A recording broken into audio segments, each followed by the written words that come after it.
Ration कार्डधारकांसाठी मोठी बातमी, अन्यथा तुमचे नाव होणार रद्द।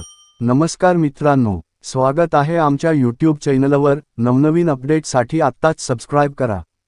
सरकारी रेशनचा लाभ घेणाऱ्या नागरिकांसाठी ई-के-वाय-सी प्रक्रिया अनिवार्य करण्यात आली आहे। सार्वजनिक वितरण प्रणाली अधिक पारदर्शक बनवण्यासाठी आणि फक्त पात्र लाभार्थ्यांनाच रेशनचा लाभ मिळावा यासाठी सरकारने हा निर्णय घेतला आहे। रेशन कार्डसाठी ई-के-वाय-सी करण्याची अंतिम तारीख 28 फेब्रुवारीपर्यंत वाढवण्यात आली आहे।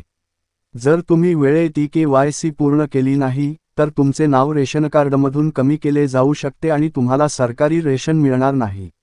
जर रेशन कार्डधारकांनी 28 फेब्रुवारीपूर्वी ई-के-वाय-सी पूर्ण केली नाही, तर त्यांची नावे रेशन योजनेतून रद्द केली जातील। त्यामुळे सरकारी धान्य मिळणार नाही। अमरावती जिल्ह्यात सध्या 3,74,335 रेशन कार्डधारकांना सरकारी धान्याचा लाभ मिळत आहे। मात्र बोगस कार्डधारकांना रोखण्यासाठी सरकारने कडक उपाययोजना केल्या आहेत। यामुळे रेशन कार्डधारकांना तातडीने ई-के-वाय-सी प्रक्रिया पूर्ण करावी लागणार आहे। रेशन कार्डसाठी ई-के-वाय-सी करण्याची प्रक्रिया अगदी सोपी आहे। लाभार्थ्यांना त्यांच्या जवळच्या रेशन दुकानातील POS मशीनद्वारे ई-के-वाय-सी करणे आवश्यक आहे। गेल्या 2 वर्षांपासून सरकार नागरिकांना ई-के-वाय-सी करण्यासाठी सतत सूचना देत आहे। मात्र अद्याप 32.65% लाभार्थ्यांनी ई-के-वाय-सी प्रक्रिया पूर्ण केलेली नाही। ई-के-वाय-सीसाठी आवश्यक कागदपत्रे।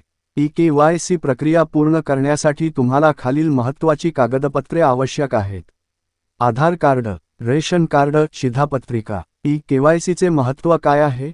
ई-के-वाय-सीद्वारे लाभार्थ्यांची ओळख आणि पत्त्याची पडताळणी आधार कार्डच्या मदतीने केली जाते। त्यामुळे बोगस लाभार्थ्यांची नावे हटवली जाऊ शकतात।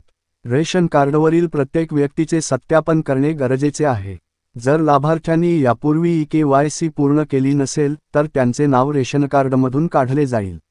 रेशन पुरवठा सुरळीत ठेवण्यासाठी त्वरित ई-के-वाय-सी करा।